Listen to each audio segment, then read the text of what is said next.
Hello and welcome to study IQ. मैं दिव्यांशी और आज मेरे साथ इस इंटरव्यू सेशन में जुड़े हैं एसएससी सीजीएल 2020 एग्जामिनेशन में ऑल इंडिया रैंक 93 हासिल करने वाले Himanshu Tyagi ji. Welcome Himanshu to study IQ और बहुत ढेर सारी बधाई for clearing this examination with an exemplary rank. Thank you so much, ma'am, for inviting me at Study IQ. Himanshu, सबसे पहले मैं यही जानना चाहूंगी कि इतना कॉम्पिटिटिव एग्जामिनेशन है। Earlier we have seen the trends of SSC, 2-3 साल तक वेट होता था रिजल्ट का, but I think this was little faster this time. Getting your rank in top 100 in such a competitive examination, how is the feeling? How do you feel? It's amazing, ma'am. Actually, it was my first attempt, and पहले attempt में under 100 rank लाना is really amazing. And मेरे पापा मम्मा भी बहुत ज़्यादा proud feel कर रहे हैं मेरे पे। एंड मेरा भी यही था कि फर्स्ट अटेम्प्ट में ही करना है और अंडर 100 रैंक लाना है, और मेरा पोस्ट भी हमेशा से ही एएसओ इन एमईए का था कि यही लेना है मुझे। And finally I got under 100 rank and my dream post that is ASO in MEA. So Himanshu, when you look to your journey, आपने भी जैसे कहा कि आपने हमेशा से सोच रखा था, you knew the post that you were targeting through SSC CGL. जब पूरी जर्नी को देखते हैं, you realize that you've done it, you've accomplished it in first step. ये पूरी जर्नी को जब विजुअलाइज करते हैं आज, तो how do you see it? Actually starting में तो मैम इतना कॉन्फिडेंट नहीं होता कि कैसे कर पाएँगे, तो काफ़ी सीनियर्स ने हेल्प की है स्ट्रैटेजी में भी। और जब एक्चुअली सिलेबस देखा था, तो स्टार्टिंग में तो ऐसे ही लगता था कि कैसे करेंगे, इतना सिलेबस है। और जब सीनियर्स ने बताया कि हो जाएगा, फर्स्ट अटेम्प्ट में ही बहुत अच्छे रैंकर्स हैं, जो अपनी ड्रीम पोस्ट तक पहुँच जाते हैं, तो उन्होंने मोटिवेट भी किया और गाइड भी बहुत अच्छे से किया। और बाकी मेरी मेहनत थी कि जिसने आज मुझे इतने अच्छे रैंक अचीव करने में। जी, Himanshu, ma'am. Since this was your first attempt, कब से तैयारी शुरू की? और बहुत सारे लोगों के लिए आप इंस्पिरेशन है, प्रेरणा है। जैसे कहते हैं ना कि पहले अटेम्प्ट में एग्जामिनेशन क्लियर कर दिया with such an exemplary rank. तो ये पूरी जर्नी हम डिस्कस करेंगे, लेकिन उसके पहले थोड़ा सा आप बताएं कि पहले अटेम्प्ट में आपने क्या विजुअलाइज करके एसएससी सीजीएल के एग्जामिनेशन लिखा, तैयारी की, कब से तैयारी? जी, तैयारी मैंने मैम ये एट स्टार्ट ऑफ 2020 की थी। तो मुझे एप्रॉक्स 2 ईयर का टाइम लग गया, मतलब total because exam was in August 2021। तो एप्रॉक्स 1 एंड हाफ ईयर मैंने प्रिपरेशन की है इसकी। You've prepared for 1.5 years and basic से लेकर के एग्जामिनेशन क्लियर करने तक की जो स्ट्रैटेजी है, वो आपकी क्या रही है? जो बेसिक बुक्स थी मैम, वो तो मैंने रेपिटेटिवली 7 टू 8 टाइम्स की है। मैं चाहे वो मैथ्स हो, चाहे वो इंग्लिश के कुछ टॉपिक्स हों। और जो मैथ्स था वो मैंने 3 टू 4 टाइम्स खत्म किया है after clearing the basics. And English के टॉपिक्स भी मैंने काफ़ी टाइम्स प्रैक्टिस किए हैं, 3 टू 4 टाइम्स। वो भी हर टॉपिक को मैं अच्छे से प्रैक्टिस करता था। और जो जीके थी मैम, जीके में मैंने current affairs, static GK and polity and history पे मोस्टली फोकस किया था, because it accounts for only 50 marks out of 700। So I mostly focus on the 650 marks which can get under 200 rank as well. So and reasoning part just focused on मॉक्स mainly. So Himanshu has rightly mentioned कि 650 marks पे ज्यादा focus करना है rather than you focus on not so major sections. तो ये 650 marks पे बात करेंगे। हर सेक्शन को कैसे तैयार किया? पहले टीयर 1 से शुरू करते हैं। टियर 1 में 4 सब्जेक्ट है ma'am, reasoning, mathematics, GK and English. तो फर्स्टली मैथ्स को अगर मैं देखूँ, तो मैथ्स तो प्री एंड मेंस का सिलेबस तो सेम ही है, just the length of questions increases in mains. तो मैंने स्टार्टिंग से ही मेंस के लिए ही प्रिपेयर किया था, चाहे वो मैथ्स हो या इंग्लिश हो। और उसके लिए मैंने बेसिक बुक्स को ही 7 टू 8 टाइम्स किया था। जैसे कि मैथ्स के लिए मैंने अभिनय शर्मा सर को फॉलो किया था, एंड इंग्लिश के लिए all thanks to Rani ma'am. And GK के लिए मैं specially current affairs and static के लिए डॉक्टर गौरव सर को बहुत थैंक्स करना चाहता हूँ, जिन्होंने मेरा बहुत कॉन्फिडेंस बूस्ट किया, जो कि बाकी सेक्शन में भी मेरे को काम आया।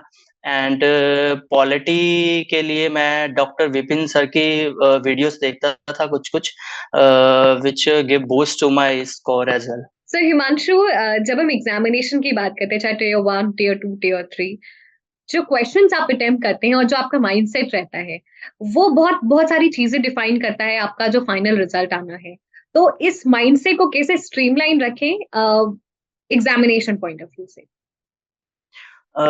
जब एक्चुअली एग्ज़ाम लेवल का सोचा जाए तो वहाँ जो एंग्ज़ायटी होती है, अगर उसको एक स्टूडेंट ख़त्म करना चाहे या कम करना चाहे, तो उसके लिए आप मॉक से ही उसका सॉल्यूशन निकल सकता है कि try as much mock many मॉक्स as you can.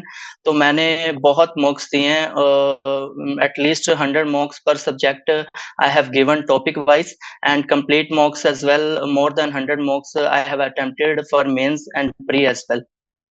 Mock is the key, आपने भी ऐसे मेंशन किया, तो कब से Definitely. मॉक लगाना शुरू किया था? मॉक मैम बहुत स्टूडेंट्स होते हैं, सबका अपना स्ट्रैटेजी होता है, पर मेरा स्ट्रैटेजी ये था कि मेरे को 80 टू 90% सिलेबस पहले खत्म करना था मैथ्स एंड इंग्लिश का स्पेशली। जिससे कि मेरे को मॉक देते टाइम वो कॉन्फिडेंस रहे कि I should get at least 60% marks in मॉक्स and मेरे को आज भी याद है कि फर्स्ट मॉक में मेरा 120 मार्क्स आया था out of 200 which give boost that I can get at least 180 in in the coming upcoming मॉक्स। Himanshu, थोड़ा सा पीछे चलते हैं, और आपने जैसे बात किया था कि 1.5 साल में प्रिपरेशन किया है।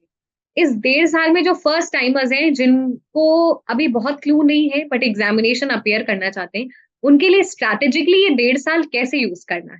1.5 साल मैम देखा जाए तो हर पर्सन पे डिपेंड करता है कि वो हर दिन कैसे इन्वेस्ट कर रहा है।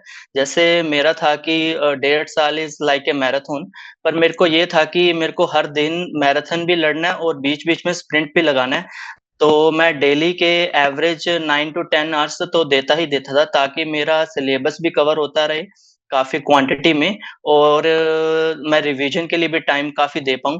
बिकॉज़ रिवीजन के बिना आप एक्चुअल एग्ज़ाम में परफ़ॉर्म नहीं कर पाएँगे। इसलिए मैंने स्टार्टिंग में 6 मंथ्स में मैथ्स एंड इंग्लिश का बेसिक सिलेबस कवर किया and then after another 6 months I focused mainly on GK and reasoning and topic-wise mocks of maths and English. Then 1 साल के बाद मैं लास्ट के 6 मंथ्स में कंप्लीटली मॉक टेस्ट पे rely किया। मैंने उसमें अपना स्कोर 120 से 180 तक लेके गया। और ये जो एनहांसमेंट ऑफ स्कोर है, उसके लिए आपने क्या-क्या किया, वो भी थोड़ा बताएँ? जी मैम, स्टार्टिंग में तो स्कोर कम ही आता था मैम जैसे आई सेड अर्लियर कि 120 टेस्ट आया था मेरा स्कोर आया था सॉरी। तो जब थोड़ा कॉन्फिडेंस था कि हाँ, कर लूँगा because just the first test that you have given तो मेरे को ये था कि मैं अपने वीक पॉइंट्स पे फ़ोकस करूँ और स्ट्रॉन्ग पॉइंट्स को और ज़्यादा एनहांस करूँ। तो मेरा मैथ्स एंड इंग्लिश तो अच्छा होता था। रीज़निंग एंड जीके पोर्शन में मार्क्स कम रह जाते थे। तो मैंने जीके के सेक्शनल मॉक्स भी दिए और कंप्लीट मॉक्स भी दिए एंड जीएस में मैं लैग करता था हिस्ट्री एंड ज्योग्राफी पार्ट में। तो मैंने हिस्ट्री में मॉडर्न हिस्ट्री को और इम्प्रूव किया और जो प्रीवियस ईयर क्वेश्चंस तो उसको 2 या 3 बार फिर से किया and geography part I mainly I have done it from YouTube videos mainly, geography part and polity Dr. Vipin Goyal is a मतलब बहुत अच्छा पढ़ाते हैं वो पॉलिटी, तो उनकी पीडीएफ से मैंने स्टडी किया polity part and the current affairs and the static GK is on tips my मैं डॉक्टर गौरव सर को बहुत थैंक यू देना चाहता हूँ उनके लिए।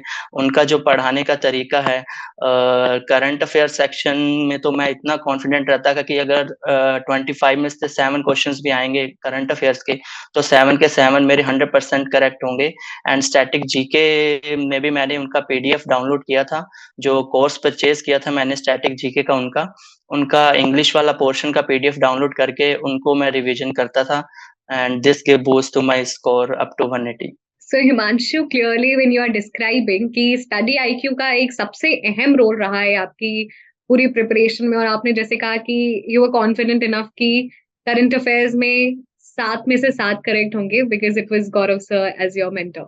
जी मैम, डेफ़िनेटली बिकॉज़ मेरा एक था कि मैं नोट्स ज़रूर बनाता था क्योंकि उससे रिवीज़न मेरा बहुत आसानी से हो जाता था और नोट्स भी मेरा ये होता था कि 1 पेज पे मैं 1 या 2 दिन के करंट अफ़ेयर्स लिख देता था, only important part, the questions and the answer. उससे मेरा रिवीज़न में भी हेल्प होता था और मेरा कंटेंट भी काफ़ी कवर हो जाता था और मार्क भी करता था मैं जैसे कोई बहुत इम्पोर्टेंट क्वेश्चन आया जैसे प्रेज़िडेंट ऑफ़ इंडिया या फिर चीफ ऑफ डिफेंस स्टाफ तो उसको मैं मार्क कर लेता था हाइलाइटर से कि ये क्वेश्चन तो पूछा ही जा सकता है डेफिनिटली एग्ज़ाम में। तो उससे मेरा रिवीजन प्रोसेस भी बहुत फ़ास्ट हो चुका था। तो मेरे को 100% कॉन्फिडेंस था मैं कि एग्ज़ाम में करंट अफेयर्स तो से मेरे को कोई दिक्कत नहीं आने वाली।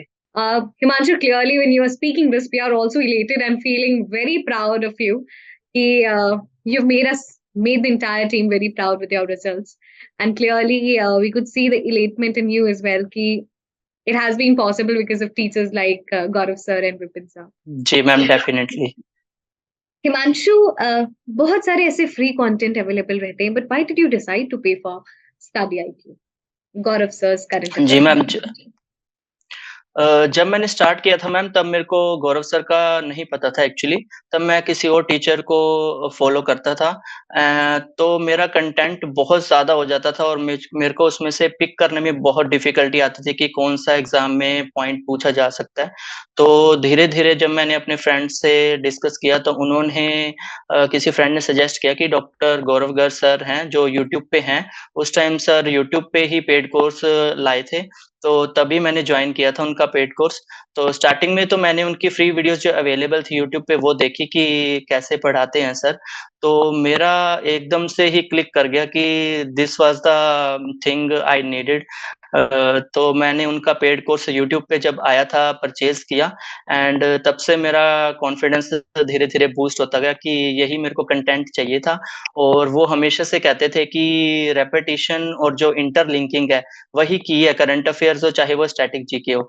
तो वो जो रिपिटिशन करते थे और जो इंटरलिंक करते थे क्वेश्चंस को और जो पुराने वाला डेटा है वो भी बताते थे साथ-साथ। तो उससे मेरे को बहुत हेल्प हुआ है, रिवीजन भी हो जाती थी और न्यू कंटेंट भी हो जाता था in shortest duration of time. Very glad to know Himanshu.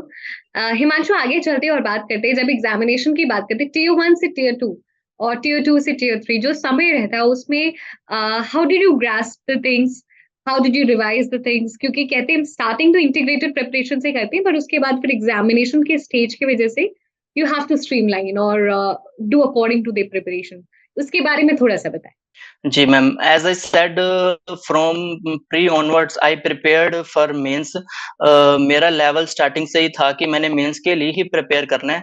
तो जब मेरा प्री हो चुका था उसके बाद मेरा कॉन्फिडेंस और ज़्यादा बूस्ट कर गया था कि अब तो मेरे को मॉक्स ही देने हैं mainly because I almost cover 100% syllabus of maths and English. तो मैंने मॉक्स बहुत अटेम्प्ट किए मेंस के लिए जिससे मेरा स्कोर बहुत बूस्ट हुआ। मैथ्स में स्पेशली मेरा मार्क्स हमेशा से ही 200 में से 185 प्लस आता था। तो मेरे को फाइनल में भी जब मेरा एक्चुअल एग्ज़ाम आया उसमें मेरा 192.5 आया out of 200 in maths and English भी मैंने बहुत इम्प्रूव किया। इंग्लिश में मेरा मार्क्स 185 रहा 200 में से फाइनल में। उसके भी मैंने मिनिमम 70 टू 80 मार्क्स दिए थे एंड मैथ्स के मैंने ग्रेटर दैन 100 मार्क्स तो अटेम्प्ट किया ही होगा मैम। हिमांशु, कहते हैं revision is very important. Revision mock test आप हमेशा करते रहते थे, बट अगर एक स्केड्यूलिंग की बात करें तो एक दिन में आप कैसे सब्जेक्ट्स को रिवाइज करते थे, रिवीजन कैसे करते थे, उसके बारे में थोड़ा बताएं। जी मैम। मैथ्स की रिवीजन की बात आती है तो मैं मैम जो मैंने बुक फ़ॉलो की हुई थी, जो मैंने 7 टू 8 टाइम्स कवर की हुई थी, वो लास्टली तो ऐसे हो गया था कि 2 या 4 दिन में अरिथमेटिक पार्ट खत्म हो जाता था मेरा कंप्लीट बुक का। For example I have done class notes of Rakesh Yadav sir booklet है जो उनकी, वो बहुत अच्छी है बेसिक्स के लिए भी और उनमें क्वेश्चन्स का लेवल भी बहुत अच्छा है। तो उस बुक को मैंने मिनिमम 10 टाइम्स तो किया ही था और लास्ट में तो ऐसे हो गया था कि वो कंप्लीट बुक मैं लेस देन 1 वीक में कवर कर देता था। जो इंग्लिश पार्ट है उसका प्रैक्टिस मैंने मेनली यूट्यूब से ही किया है मैम एंड उसका जो मटेरियल था वो मैंने पीडीएफ से डाउनलोड करके ही रिवीजन किया उससे। बहुत अच्छे पीडीएफ्स अभी अवेलेबल हैं और जिसका मेरे को सीनियर्स ने भी गाइड किया था कि ये वाला सोर्स सबसे बेस्ट है। तो मैंने रिवीजन पार्ट पे काफ़ी फ़ोकस किया था और जो मेरा स्कोर बूस्ट होता था वो मॉक से ही होता था। That's it ma'am.